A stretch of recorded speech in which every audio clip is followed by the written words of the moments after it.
नमस्कार, मुद्दा देख रहे हैं आप। मैं हूं आपके साथ ऋषु त्यागी। राजस्थान को लेकर कांग्रेस की आज दिल्ली में बड़ी बैठक हुई। मल्लिकार्जुन खड़गे की अध्यक्षता में हुई बैठक में कांग्रेस के 30 बड़े नेता शामिल हुए।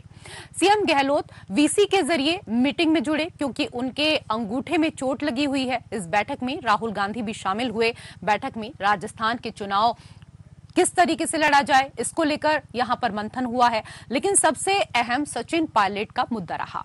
इस बात की भी चर्चा हुई कि आखिर पूर्व डिप्टी सीएम और पूर्व पीसीसी चीफ सचिन पायलट की विधानसभा चुनाव में क्या भूमिका होगी। पिछले दिनों हुई मुलाकात में सचिन पायलट ने सब कुछ राहुल गांधी के ऊपर छोड़ दिया था, जिसके बाद राहुल गांधी की ओर से भी उन्हें पूरा सम्मान दिया जाने का आश्वासन दिया गया है।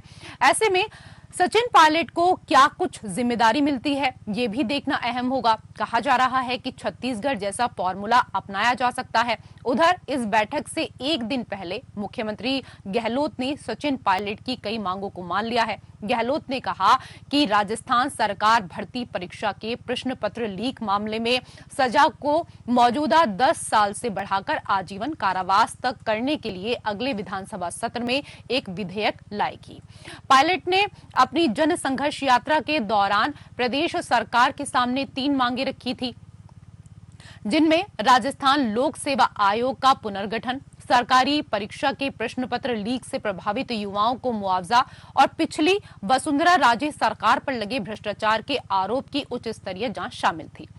दरअसल राजस्थान की 200 विधानसभा सीटों के लिए इस साल के अंत में चुनाव होंगे, लेकिन सीएम अशोक गहलोत और पूर्व डिप्टी सीएम सचिन पायलट के बीच पुराना सत्ता संघर्ष कांग्रेस के बीच चिंता का कारण बना हुआ है। हालांकि पिछले साल आलाकमान द्वारा गहलोत और पायलट के बीच शांति स्थापित करने के लिए कई प्रयास किए गए ताकि बीजेपी चुनाव में इसका फायदा नहीं उठा सके, लेकिन ये मुद्दा फिर से उभर रहा है। उधर बीजेपी गहलोत और पायलट की जंग का फायदा उठाने की कोशिश में लगी हुई है। गहलोत सरकार को करप्शन पर घेरने से लेकर सचिन पायलट के प्रभाव का तोड़ निकालने के लिए बीजेपी के शीर्ष नेताओं के प्रदेश में ताबड़तोड़ दौरे से लेकर और संगठन में सोशल इंजीनियरिंग के तहत बदलाव करने तक के सभी पैतरे आजमाए जा रहे हैं। खुद पीएम मोदी एक बार फिर राजस्थान को सौगात देने के लिए 8 जुलाई को राजस्थान आ रहे हैं। राजस्थान में ओबीसी वर्ग सबसे बड़ा वोट बैंक है। प्रदेश में 50 से ज्यादा सीटों पर ओबीसी विधायक चुनकर आते हैं। सीएम गहलोत के प्रभाव वाले अकेले जोधपुर संभाग में ही 15 ओबीसी विधायक हैं, जिनमें 11 कांग्रेस से हैं। इसलिए बीजेपी यहां ओबीसी मोर्चा की राष्ट्रीय कार्य समिति की बैठक कर चुकी है। प्रदेश अध्यक्ष सीपी जोशी की नई टीम में 29 में से 10 चेहरे ओबीसी वर्ग से शामिल करके बीजेपी ने ओबीसी समुदाय से जोड़ मजबूत किया है।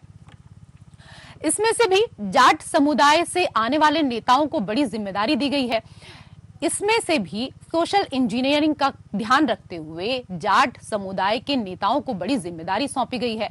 अब जबकि सचिन पायलट ने नई पार्टी नहीं बनाई है और उनसे कांग्रेस में रहकर ही अपनी लड़ाई जारी रखने की उम्मीद है, ऐसे में बीजेपी ने गुर्जर समुदाय पर पायलट के प्रभाव को भी कम करने की रणनीति बनाई है।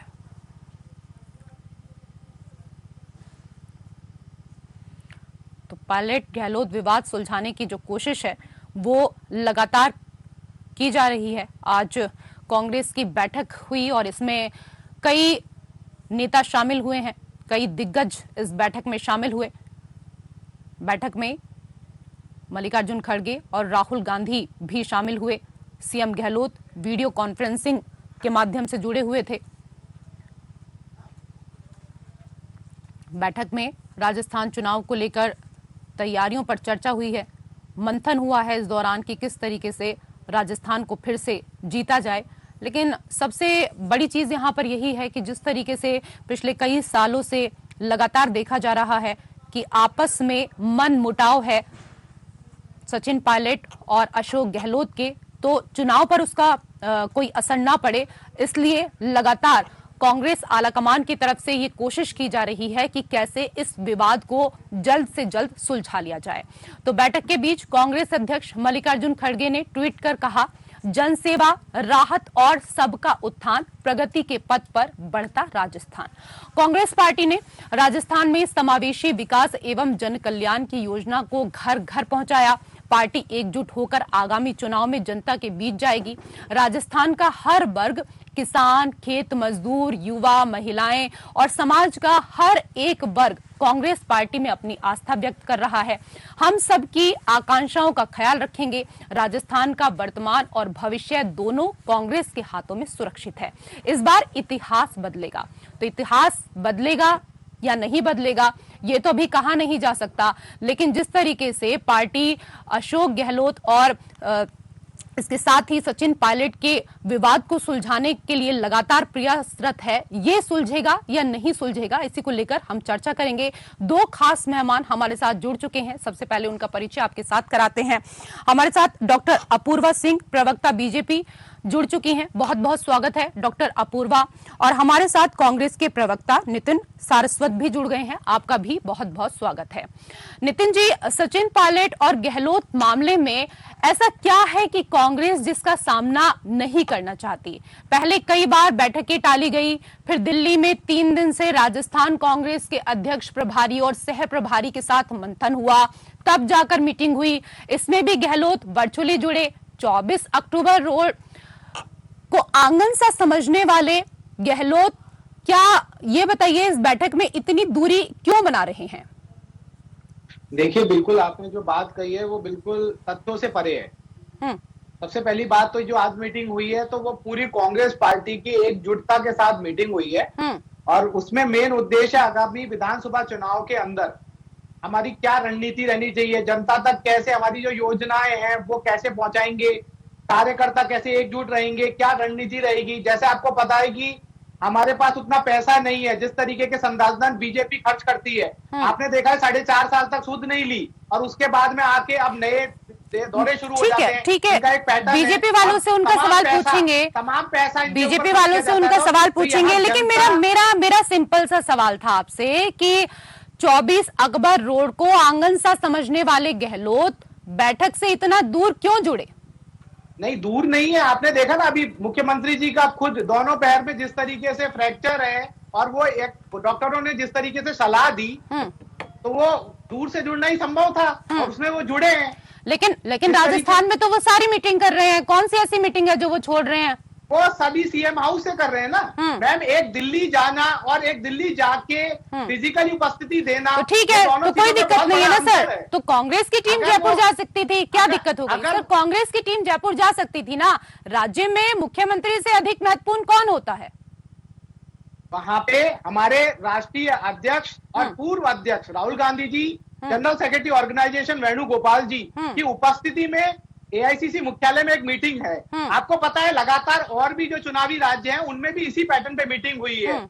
मुख्यमंत्री जी को वहां उपस्थित होना था, लेकिन मुख्यमंत्री जी फिजिकली होने की जगह ठीक है नितिन जी, लेकिन राहुल जी तो वैसे भी बुजुर्गों का बहुत सम्मान करते हैं। सर सुन लीजिए ना, सुन लीजिए सर, राहुल जी तो वैसे भी आप बताइए ना, राहुल जी तो बुजुर्गों का बहुत सम्मान करते हैं।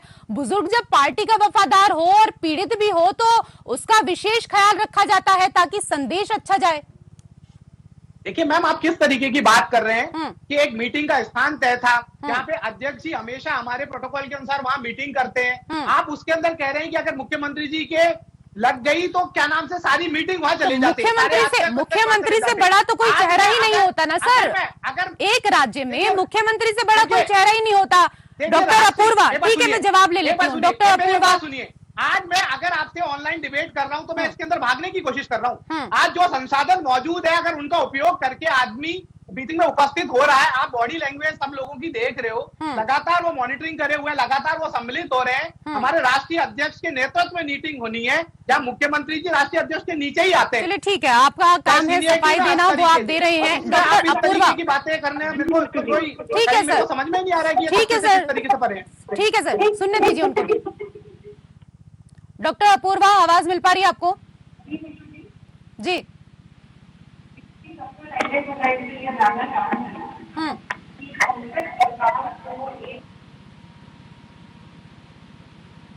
आपकी आवाज हमें क्लियर नहीं आ रही है डॉक्टर अपूर्वा। आपको मेरी आवाज मिल पा रही है? चलिए, लगता है कि कोई तकनीकी समस्या है, तो संपर्क साधने की कोशिश हम यहां पर करेंगे डॉक्टर अपूर्वा से। लेकिन नितिन जी, सचिन पायलट की राजनीतिक मजबूती और राजनीतिक समझ दोनों कांग्रेस आजमा चुकी है, फिर भी उन्हें आगे बढ़ाने में एक हिचकिचाहट है। क्या पायलट की महत्वाकांक्षा उनकी विश्वसनीयता कम करती है? देखिए, मैं आपको सबसे पहले बताता हूँ, अभी कुछ दिन पहले मीटिंग हुई और लगातार यही बात कहा गई कि ये दोनों हमारी असेट है। खुद वेणुगोपाल जी उस दिन जब मीटिंग के बाद बाहर निकले कांग्रेस अध्यक्ष के साथ, तब भी कहा कि दोनों साथ में मुद्दा लड़ेंगे। आज राहुल गांधी जी की के बगल में जस्ट सचिन पायलट जी बैठे हुए हैं, उनकी बॉडी लैंग्वेज आप देख रहे हैं। आप राहुल गांधी जी के बगल में उनकी उपस्थिति अपने आप बताती है कि वो किस तरीके से उनके कांग्रेस पार्टी में महत्व है और वो कांग्रेस पार्टी के लिए कितना इंपॉर्टेंस रखते हैं। अब आप बॉडी लैंग्वेज की हमेशा चर्चा करते हैं और आज बॉडी लैंग्वेज को सबको नजरअंदाज करके केवल अपने तरीके से एनालिसिस करें, तो उसका तो मैं क्या जवाब दे सकता हूँ? पर्सनल ओपिनियन का तो मैं क्या जवाब दे सकता हूँ? आप देख लो मीटिंग में उपस्थित डॉक्टर अपूर्वा जुड़ गई है बगल में। मैम, आपको आवाज मिल पा रही है मेरी? जी रेशु जी, आपको आ रही है मेरी आवाज? जी, मुझे आपकी आवाज मिल पा रही है। डॉक्टर अपूर्वा, कांग्रेस में सचिन पायलट बहुत संभावनाओं वाले नेता हैं। आप लोग भले ही उनसे सॉफ्ट कॉर्नर रखते हैं, लेकिन उनकी रणनीति ने ही आपको हिमाचल में परास्त किया। अगर कांग्रेस पायलट को राजस्थान में चेहरा बनाती है, तो आपको खूब संघर्ष करना होगा। जी देखिए, कांग्रेस पार्टी किसी को भी चेहरा बना दे, राजस्थान की आवाम ने कांग्रेस के ऊपर से विश्वास पूरी तरीके से खो दिया है। सबसे पहले मेरे साथी ने मेंशन किया कि आज की जो मीटिंग हो रही है वो इसलिए हो रही है ताकि एकजुटता बनाई जा सके। मुझे ये बताइए कि सरकार में आने के बाद में, गवर्नमेंट का हिस्सा बनने के बाद में 4.5 साल इनको सिर्फ एकजुटता बनाने में लग जाता है। दूसरा, इन्होंने मेंशन किया कि साहब हम ये भी मंथन करेंगे कि वेलफेयर को किस तरीके से प्लेटफॉर्म पर लेकर आया जाए। मुझे ये बताइए, 4.5 साल बाद में अगर एक सरकार ये सोचती है कि वेलफेयर को कैसे हम आम जनता तक पहुंचा सके, तो क्या राजस्थान की आवाम ठगी नहीं गई है? आप 4.5 साल तक क्या कर रहे थे? 4.5 साल में इनको पब्लिक डिलीवरी करनी थी, आज भी ये मंथन कर रहे हैं। मेरा इनसे ये सवाल है कि क्या कांग्रेस हमेशा मंथन ही करती रहेगी या चिंतन भी करेगी? हमेशा मंथन, बाड़ेबंदी, आरोप प्रत्यारोप में इन्होंने 4.5 साल बिता डाले। समुद्र मंथन की तरह इनके पास हमेशा एक मंथन होता है। इस मंथन में कोई चिंतन नहीं होता कि जनता का क्या होगा, जनता के हम कैसे वेलफेयर ओरिएंटेड पॉलिसीज जनता तक पहुंचा पाएंगे। मैं जवाब ले लेती हूँ। अच्छा, अब मेरे साथ एक और बात का जवाब डॉक्टर अपूर्वा कह रही है कि आप लोग मंथन तो करते हैं लेकिन चिंतन नहीं करते। देखिए, मैं सबसे पहले ये कहना चाहता हूं कि उन्होंने मेरी बात को गलत सुना क्योंकि उनको आवाज नहीं आ रही थी। मैंने बोला ये चुनाव के लिए एक रणनीति बनाई गई है। आवाज चुनाव के लिए आपको नहीं आ रही थी, आपकी मुझे बहुत अच्छे से आ रही थी। विधानसभा चुनाव के लिए रणनीति बनाई जा सके और साथ में किस तरीके से पूरी पार्टी एकजुट होकर आगामी इलेक्शन के लिए किस तरीके से एक साथ जाएगी, बस ये रणनीति हर कोई बनाता है और ये रणनीति बनाना बहुत जरूरी है। हम टाइम पे बना रहे हैं। अब ये बोल रहे हैं कि टाइम पर बना रहे हैं या लेट बना रहे हैं? अब तो चुनावी साल है ये। देखा, तो आगामी विधानसभा चुनाव से पहले चुनाव की रणनीति बनेगी। पिछले 4 साल से सचिन पायलट और अशोक गहलोत के बीच में क्या हो रहा है, ये तो सब देख रहे हैं नितिन जी। इस बात को तो आपको स्वीकारना पड़ेगा ना। आप मेरी बात सुनिए, क्या हो रहा है? दोनों लगातार बोलते आ रहे हैं कि हमें 2023 में दोबारा से सरकार रिपीट करनी है। हमारी योजनाओं के महंगाई राजकारण में आपने देखा किस तरीके से जनता उत्साहित होकर आ रही है और आप फिर भी ये कह रहे हैं कि क्या हो रहा है? आज दोनों एकजुट है, लगातार अब इलेक्शन में भी साथ जा रहे हैं। अभी आपने खुद ने, सचिन पायलट जी ने थोड़े दिन पहले कहा, आज उनकी बॉडी लैंग्वेज देख लीजिए। अब आप लेकिन ये नहीं देखते हैं कि खुले मंच पे जो भाजपा के नेता है उनसे माइक छीन लिया जाता है, मंच पे इकट्ठे होने के लिए धक्का मुक्की की जाती है, जन आक्रोश रैली के अंदर 2023 में सरकार लाने के लिए तो आप लोग प्रयास कर रहे हैं, पर आपके तो खींचातानी इस बात की है ना कि मुख्यमंत्री का चेहरा कौन बनेगा? वो लोग आयोजित करते हैं जो पार्टी से निष्कासित है। यहाँ पे इनके इंचार्ज कहते हैं कि सतीश पूनिया जी के नेतृत्व में चुनाव लड़ा जाएगा और उनको उसी अध्यक्ष को 2 दिन बाद में हटा के उपनेता बना दिया जाता है। आप क्या बात कर रहे हैं? फूड कहाँ पे है? आप फूड देख ही नहीं रहे। 12 भारतीय जनता पार्टी में संगठन सर्वोपरि है। 3 साल का कार्यकाल हमारे। एक बार और देखिए, अब मैंने आपके बीच में नहीं बोला, मुझे लगता है कि पूरा बोलना चाहिए, नहीं फिर डिबेट का कोई मतलब नहीं रह जाएगा। अगर आप ये सब बोलते रहेंगे तो मुझे बहुत देरी से मौका मिलेगा ना। मेरे को तो पहले भी समय नहीं मिला क्योंकि मेरी ऑडियो नहीं कनेक्ट हो पाई बिल्कुल थी। ठीक है। डॉक्टर अपूर्वा, पिछले कुछ दिनों में राजस्थान में जो सियासी हलचल रही उसका आपने खूब आनंद लिया और काफी हद तक आश्वस्त हुए कि कांग्रेस की अंदरूनी विवाद आपके लिए अवसर लाएंगे। लेकिन अगर कांग्रेस इस झगड़े को सहेज ले गई तब आपके लिए कितनी संभावनाएं बनेंगी? दूसरी बात ये कि जो राजस्थान का रिवाज है 5 साल में सरकार बदलने का, उसको लेकर कैसा माहौल अभी देखते हैं आप लोग अपने पक्ष में? साहब, सरकार तो भाजपा की ही बनेगी, इसमें कोई संदेह नहीं है। कांग्रेस वाले जो 2023 की तैयारी कर रहे हैं कि साहब हम सीएम बने, गहलोत साहब कहे हम सीएम का चेहरा बने, पायलट साहब कहे हम सीएम का चेहरा बने, हमें सीएम का चेहरा नहीं बनाया जाता तो हम अलग हो जाएंगे।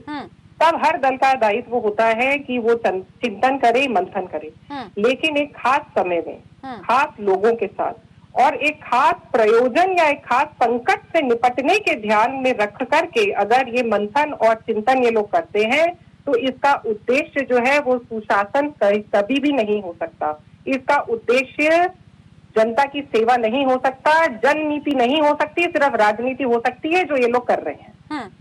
ठीक है। और आप ये बताइए कौन सी पार्टी ऐसी है जिसके अंदर अपूर्वा जी ने यहाँ पर कही है, ठीक है मैम, मुझे जवाब लेने दीजिए, उसका आप जवाब दे दीजिए और ये बताइए कि कांग्रेस नेतृत्व जो पायलट के साथ बैठक करने को लेकर, चर्चा करने को लेकर तैयार हुआ, इसमें महाराष्ट्र में हुए हाल के घटनाक्रम की कोई भूमिका है क्या जिससे आप लोगों ने भी सबक लिया हो? देखिए, मैं आपको बताना चाहता हूं कि पहले वो मीटिंग हमारी पहले ही हो चुकी थी और सारी लगातार आपके सामने बात पब्लिक डोमेन में थी और किस तरीके से 12-12 दूल्हे तैयार बैठ के राजस्थान में घूम रहे हैं, ये किसी से छुपा नहीं है। आम पब्लिक के अंदर ये पता है कि 12-12 लोग घूम रहे हैं और 4.5 साल के लिए राजस्थान की जनता सवाल किससे पूछ रही है आपको पता है। 4.5 साल में विपक्ष की भूमिका में पूरी तरह नाकाम रहे। कुछ विपक्ष के विधायक कह रहे थे कि हमें विपक्ष के नेता ही हमें विधानसभा में क्वेश्चन उठाने नहीं देते। तो ये मेरे कहने की बात नहीं है, इनके विधायकों की गई बात है। अब दूसरी बात मैं ये कहना चाहता हूं, आप ये देखिए यहाँ पे लगातार चाहे राहत कैंप है, चाहे और जो योजना है, जिस तरीके से जनता का उत्साह है वो तो बता रहा है कि कांग्रेस के प्रति जनता का क्या उत्साह है। लेकिन आपने लगातार देखा आज महंगाई किस तरीके से, मणिपुर में प्रधानमंत्री मैं बोलने के लिए तैयार नहीं है 2 महीने के बाद में भी, बेरोजगारी 8.4% और गांवों में तो 8.7% है जो कि कोरोना के टाइम पे थी। नितिन जी, मणिपुर पर हम अलग से डिबेट करेंगे, हम अलग से डिबेट करेंगे, अलग से बात करेंगे। अभी राजस्थान पर बात कर रहे हैं, उसी पर फोकस करिए, उसी पर फोकस करिए। अपूर्वा जी, ठीक है सर। अपूर्वा जी, आप लोग राजस्थान में जो ओबीसी वोट बैंक को साधने के प्रयास में लगे हैं, क्या जातीय समन्वय से गुर्जर प्लस ओबीसी वोट आपके खेमे में आ जाएगा, जबकि आपके पास जो है वो पायलट जैसा चेहरा भी नहीं है कोई? देखिए, जनता के पास कोई चेहरा नहीं है, मुख्यमंत्री का चेहरा पूछ लीजिए, इनका कौन है? ठीक है सर, जवाब तो देने दीजिए ना, जवाब देने दीजिए। पहले मैं अपने साथी का ही जवाब देती हूँ, मुझे बोलने दीजिए एक बार, मैं अपने साथी का जवाब सबसे पहले देती हूँ। तब कांग्रेस वो पार्टी थी जो बीजेपी की जो शीर्षस्थ नेता है उनसे हमेशा से सवाल खड़े करती थी। तो ये तो इनको खुशी होनी चाहिए और इनको ये सौभाग्य मानना चाहिए कि राजस्थान में भाजपा के पास में आज भी कम से कम 12 चेहरे तो हैं जो इस प्रदेश को चला सकते हैं। दूसरी बात ये है, भाजपा में संगठन सर्वोपरि है। भाजपा ने पहले ही इस चीज को क्लियर कर दिया है कि हमारे यहाँ चुनाव जो है वो मोदी जी के चेहरे पे होगा। चुनाव जीतने के बाद में हमारी पार्लियामेंट्री कमेटी ये डिसाइड करेगी कि who will be the next CM. और राजस्थान के अंदर चाहे शीर्षस्थ नेता हो चाहे कार्यकर्ता हो, उन सब के अंदर जो स्पिरिट है वो एक आम कार्यकर्ता की है। हर व्यक्ति एक कार्यकर्ता की हैसियत से लगता है, भाजपा का एक जाबाज सिपाही है, हर व्यक्ति एक सिपाही की हैसियत से चलता है और जिसको भी हमारा संगठन और पार्लियामेंट्री कमेटी चुनेगी वो उसको वो पद शिरोधार्य होगा और भाजपा के एक एक कार्यकर्ता को वो व्यक्ति शिरोधार्य होगा। ना भाजपा में कभी मनभेद था ना कभी मतभेद था। ये दोनों चीजें जो है वो हमको देखने को इन्हीं कांग्रेस में हमने ये रिवाज को देखा है कि कदावर व शीर्षस्थ गुर्जर नेता को भी एक गंभीर, नकारात्मक, अमर्यादित व प्रतिकूल टिप्पणी करते हैं लोग। ठीक है, मनभेद और मतभेद जो है वो तो कांग्रेस में कई साल से हम देख रहे हैं और बीजेपी का साफ तौर पर कहना है कि हमारे यहाँ पर कोई न मनभेद है न मतभेद है। और जैसा कि अभी आपने कहा नितिन जी कि इनके पास कौन सा चेहरा है, इससे पहले आप खुद ही कह रहे थे कि इनके पास तो 12-12 चेहरे हैं।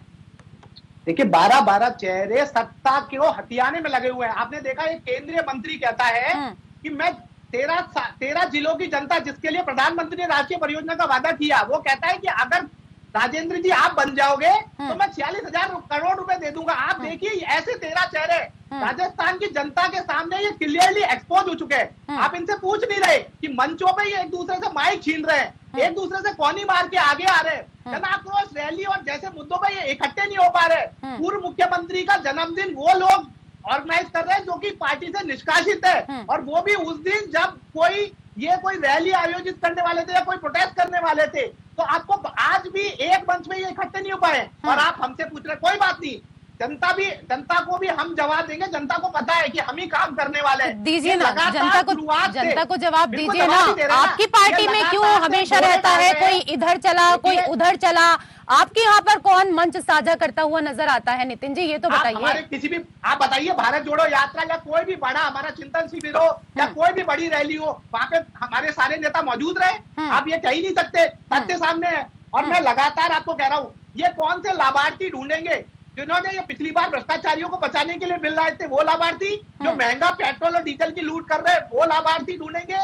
ये या जो जीएसटी जी मैं एक बात जिसमें कहना चाहूंगी, ये कौन से लाभार्थी पे वोट लेंगे? आज हमारे यहाँ पे 10 योजनाएं, आज सिलेंडर ठीक है, समय कम है मेरे पास। डॉक्टर अपूर्वा से जवाब लेने दीजिए। ठीक है, जो आपने गंभीर आरोप लगाए हैं उस पर जवाब लेने दीजिए। इनका नारा है साहब, हमने नागरिकों को बचत दी, हमने राहत दी।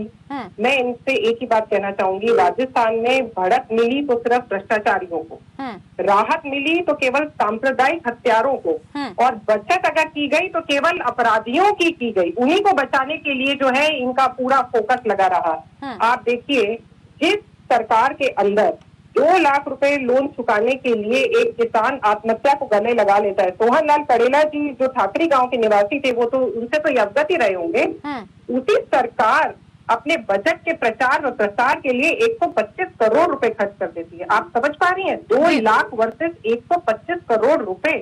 एक व्यक्ति, एक किसान ने आत्महत्या नहीं की, एक पिता ने भी आत्महत्या की, एक पति ने भी आत्महत्या करी, एक समाज के व्यक्ति ने भी आत्महत्या की। ये सेंसिटिविटी है इन लोगों की। प्रचार प्रसार के लिए, जुमले के लिए, ये सिर्फ जुमले की जो है ना सरकार चलाते हैं। और इनके आप आरोप लगा रही हैं डॉक्टर अपूर्वा कि ये लोग प्रचार प्रसार करते हैं, लेकिन प्रचार प्रसार में तो आपकी भी पार्टी कहीं भी पीछे नहीं है। बहुत बहुत शुक्रिया आप दोनों का हमारे साथ इस चर्चा में जुड़ने के लिए। मुद्दा में मेरे साथ फिलहाल इतना ही। नमस्कार।